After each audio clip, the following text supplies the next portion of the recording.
بہت بڑے عالم سے میں نے پوچھا کہ میری قوم کا ترجمہ کیا ہے.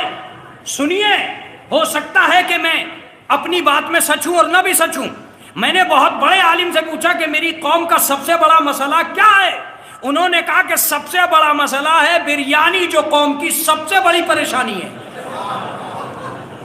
سنیے، کبھی کبھی بریانی جو قوم کی سب سے بڑی پریشانی ہے، اس لیے کہ کچھ کھا کے مریض ہو رہے ہیں، کچھ مریضوں کو کھانی پڑ رہی ہے.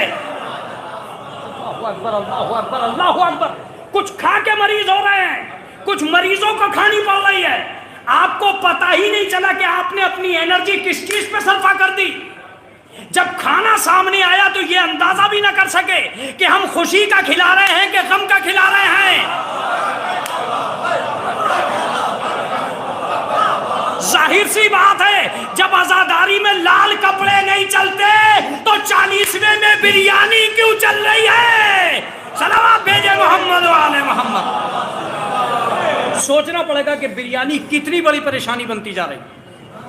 ہم اگر کھانا کھلانے ہی میں لگے رہے تو بہت ساری چیزیں ایسی ہوں گی جو رکی کھڑی رہیں گی.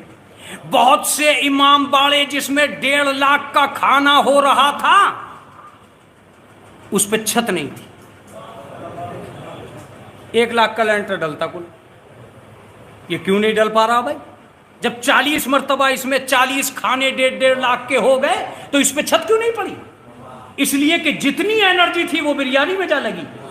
اب لینٹر کی کون سوچے گا؟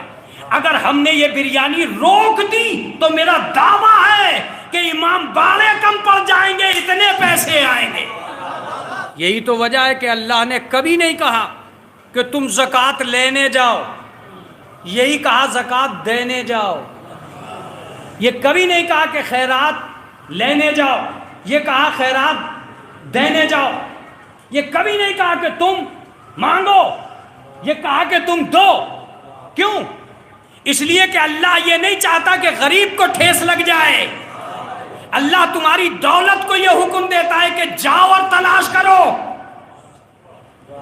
آج میرا لفظ سنیے، اگر سیرت معصومین زندہ ہے تو کمر پہ وہ نشان کہاں سے لاؤ گے جو علی کی سخاوت کے موجود تھے؟ اس کا مطلب یہ کہ رات کی تاریکی میں راشن لاد کر غریبوں کے گھروں تک پہنچایا اس لیے گیا تھا کہ لوگ امیروں کو کھلانے میں لگ جائیں، غریبوں کو ڈھونڈنے میں نہ لگے. غریبوں کو تلاش کیجئے،